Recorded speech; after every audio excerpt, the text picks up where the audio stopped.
Hello friends, welcome to my YouTube channel the web education.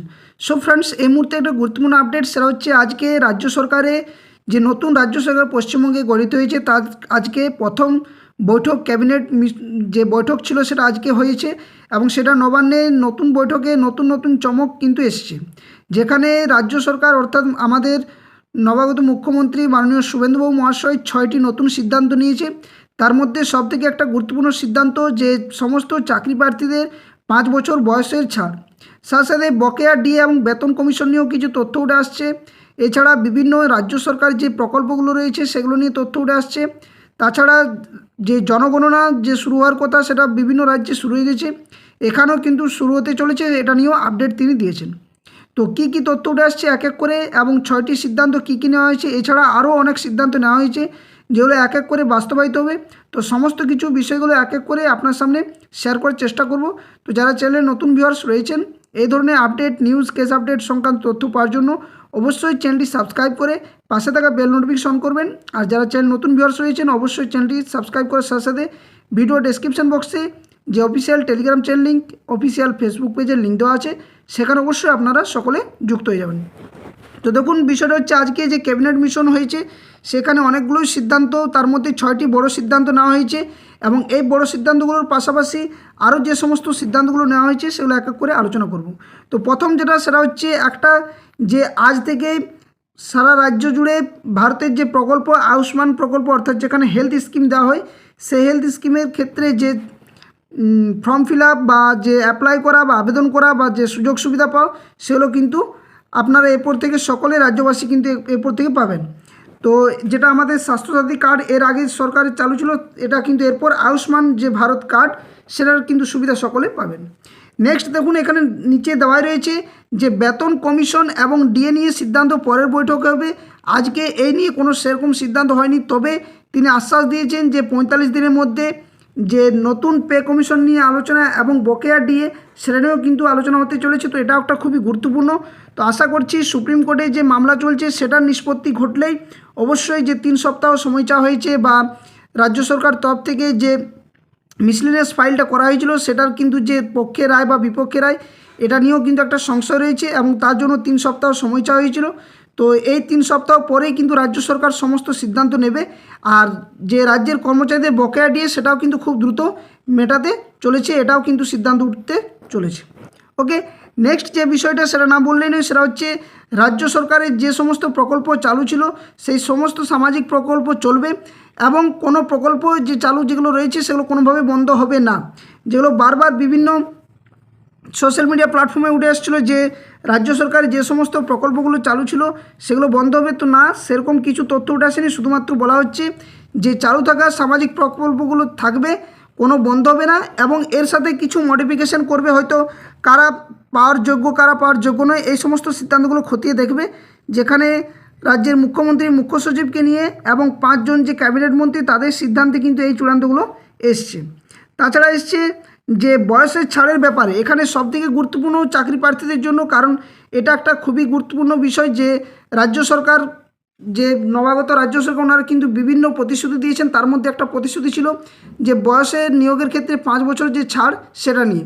তো এই সিদ্ধান্তটা খুবই গুরুত্বপূর্ণ নেওয়া হয়েছে, কারণ 5 বছর বয়সের ছাড় দিলে অনেকেই যে চাকরির বয়স পার হয়ে গিয়েছিলো তারা কিন্তু সুযোগ পাবে। এখন প্রশ্ন জাগছে যে কারা এই সুযোগটা পাবে। তো এক্ষেত্রে যে সমস্ত চাকরি প্রার্থীর হয়তো বয়সে পার হয়েছে তারাই সুবিধা পাবে এবং এক্ষেত্রে কোনো স্পেসিফিক বলেনি, কোনো কাস্ট ক্যাটাগরি হিসেবে বলেনি বা কোনো পরীক্ষার ক্ষেত্রে বলেনি, সমস্ত পরীক্ষার ক্ষেত্রে তারা বয়সের ছাড় পাবেন। এবার হয়তো চলতি নিয়োগ প্রক্রিয়া যেগুলো অলরেডি হয়ে গেছে তাদের ক্ষেত্রে কী হবে, তো এই নিয়ে কিছু সিদ্ধান্ত আসেনি, যেমন প্রাইমারি ইন্টারভিউ চলছে বা হয়তো আদার্স কোনো যে পরীক্ষাগুলো যেগুলো হয়তো অনেক আগে হয়েছে কিন্তু এই মুহূর্তে যখন নিয়োগ প্রক্রিয়া দেখা যাচ্ছে বয়স পার হয়ে গেছে। তো এই ক্ষেত্রে কী সিদ্ধান্ত নেবে সেটা কিন্তু রাজ্য সরকার সম্পূর্ণ তাদের উপরে নির্ভর করছে।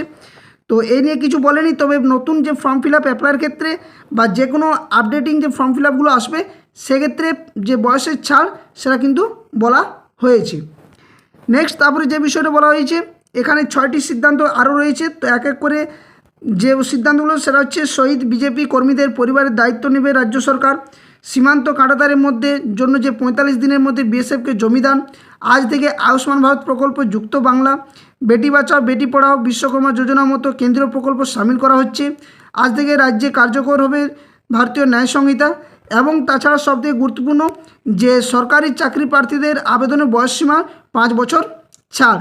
তো এই যে 6টি সিদ্ধান্ত সেগুলো নেওয়া হয়েছে এবং যে ডিএ সংক্রান্ত ব্যাপার এটা নিয়েও কিন্তু একটা খুবই গুরুত্বপূর্ণ আপডেট আসছে যে খুব দ্রুত এটা নিয়ে বেতন কমিশন আর ডিএ নিয়ে সিদ্ধান্ত নেবে, যেটা নিয়ে আমি আপনাদের সামনে কালকেই কিন্তু ভিডিও দিয়েছিলাম, যেখানে সপ্তম পে কমিশন আসতে পারে বলে একটা যে জল্পনা চলছে সেটাও হবে এবং সাথে সাথে বকেয়া ডিএ সেই ডিএর ব্যাপারেও কিন্তু খুব দ্রুত সিদ্ধান্ত নিতে চলেছে রাজ্য সরকার এবং যে 2 কিস্তিতে টাকা দেওয়ার কথা বকেয়া ডিএ সংক্রান্ত ব্যাপারে রাজ্যের কর্মচারীদের সেটাও কিন্তু খুব দ্রুত দেবে। তো এই ছিল কিছু গুরুত্বপূর্ণ আপডেট। সাথে সাথে এবার প্রশ্ন জাগছে যে প্রাইমারি ইন্টারভিউর ব্যাপারে বা হয়তো পিএসসি যে সমস্ত এক্সামগুলো এখনও পর্যন্ত পেন্ডিং বা যেগুলো হয়তো এর আগে রাজ্য সরকার সময় হয়নি সেগুলো হবে কি না, বা পুলিশের যে বয়সের ছাড়ের ক্ষেত্রে তো বললাম এটাও সুযোগ পাবে। তাছাড়া নতুন যে ভ্যাকেন্সির ব্যাপারে ওয়েস্ট বেঙ্গল পুলিশে এটাও আসবে কি না, তো এটা নিয়ে কিন্তু এখনও পর্যন্ত কোনো সিদ্ধান্ত হয়নি। তবে আজকে একটা বৈঠক রয়েছে যেখানে সমস্ত যে পুলিশ ডিপার্টমেন্টগুলো নিয়ে একটা বৈঠক হবে, যেখানে পুলিশের নিয়োগ প্রক্রিয়া সংক্রান্ত ব্যাপারে আলোচনা হতে পারে, সাথে সাথে যে আইন শৃঙ্খলার ব্যাপারে এই সমস্ত বিষয়গুলো এক এক করে আলোচনা আজকে হবে। তো আজকে সন্ধ্যার সময় অর্থাৎ 5টার সময় এই নিয়ে সিদ্ধান্ত রয়েছে বা একটা মেসেজিং মিটিং রয়েছে, যেখানে সমস্ত ডিপার্টমেন্টের পুলিশরাও কিন্তু এখানে থাকবেন। তো দেখা যাক আজকে কী সিদ্ধান্ত নেওয়া হয় আপকামিং নিয়োগ প্রক্রিয়ার ব্যাপারে। পুলিশের আদৌ নিয়োগ প্রক্রিয়া যে থমকে রয়েছে যেগুলো সেগুলো কেস পেন্ডিংগুলো এগুলো কী করবে, বা নতুন নিয়োগ প্রক্রিয়ার ক্ষেত্রে কত ভ্যাকেন্সি আসবে, এই সমস্ত সিদ্ধান্ত আজকে কিন্তু নিতে পারে রাজ্য সরকার তরফ থেকে।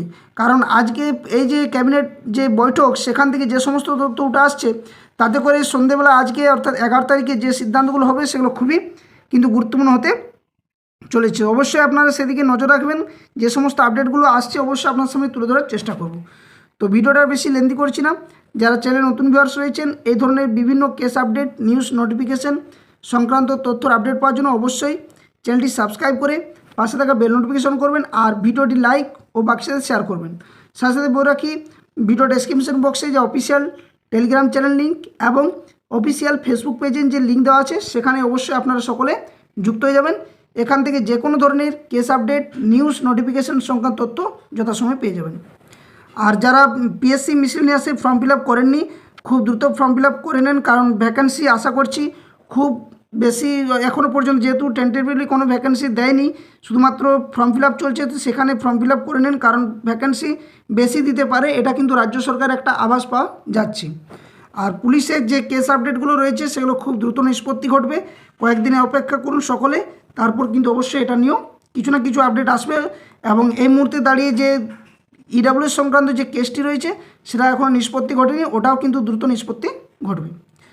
তো ধন্যবাদ, জয় হিন্দ, সকলে সুস্থ থাকুন, ভালো থাকুন। পরবর্তী আপডেট পাওয়ার জন্য অবশ্যই চ্যানেলটি সাবস্ক্রাইব করে পাশে থাকা বেল নোটিফিকেশন অন করবেন।